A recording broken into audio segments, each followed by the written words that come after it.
The coffee mug in Eliza's hand felt wrong. Not just different, wrong. The deep crimson glaze, the faint chip on the rim, it had been hers for years. But now, the color seemed off, too saturated, too perfect. She blinked. The mug was green. Her breath caught in her throat. She blinked again. Harder. Red.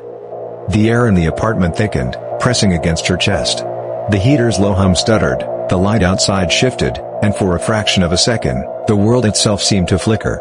Her hands trembled as she set the mug down, trying to convince herself it was just exhaustion. Just a trick of the light. But when she turned toward her bookshelf, the photograph of her and Harper from college had changed. Harper had always been laughing in that picture, her face half turned toward Eliza, the late afternoon sun making her short black hair glow. But now, Harper stood alone. Her expression was sharper, thinner, her dark eyes vacant. And where the stack of books had been beside Eliza, there was now only an empty space. A smear of red blurred the corner of the frame. Eliza's stomach churned. She reached out with trembling fingers, tracing the glass as if touching it could restore what was lost. The surface was warm. Too warm.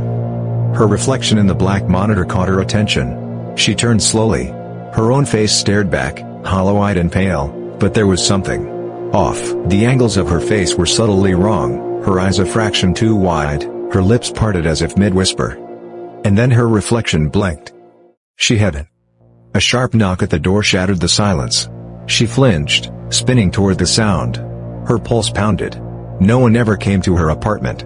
Not unannounced. Eliza. Her breath caught. The voice was familiar. Cold. She stepped toward the door, her skin prickling. The air smelled different now, thick with something floral, something sickly sweet. Lavender. Eliza. The knock came again, more insistent. Her fingers hovered over the handle. The peephole was black, an abyss of nothingness. She didn't dare look through it. She swallowed hard. Who is it? Silence. Her phone buzzed violently on the desk. The screen glowed. Mom. Her mother's voice was sharp. Eliza. You need to come home. Her stomach twisted. Why? A pause. The static on the line thickened. Then, your father's things. We need to sort through them. The air in her apartment tightened. She turned back toward the black monitor. Her reflection was still watching. And this time, it was smiling. The house loomed against the storm-gray sky, its wooden frame warped by time and salt air. The moment Eliza stepped out of the car, the scent of lavender hit her like a wave. Stronger than before. Lingering. Her mother met her at the door, thinner than she remembered, her sharp eyes scanning Eliza as if looking for some "You're late." No greeting. No warmth. Eliza stepped inside, the familiar scent of damp wood wrapping around her. The house was too still, like it was listening. The walls, once pale blue, seemed darker, the corners of the room stretching unnaturally. She hesitated before climbing the stairs to her childhood room. The wooden steps groaned under her weight. Each creak felt deliberate, purposeful. Her door was closed. It hadn't been before. She pushed it open. Inside, the room was just as she left it. But the mirror on the far wall was shattered, its jagged edges catching the dim light. Her reflection stared back in fragmented pieces. Then, in the largest shard, she saw something else. A figure. Standing behind her. Eliza. She spun, but the room was empty.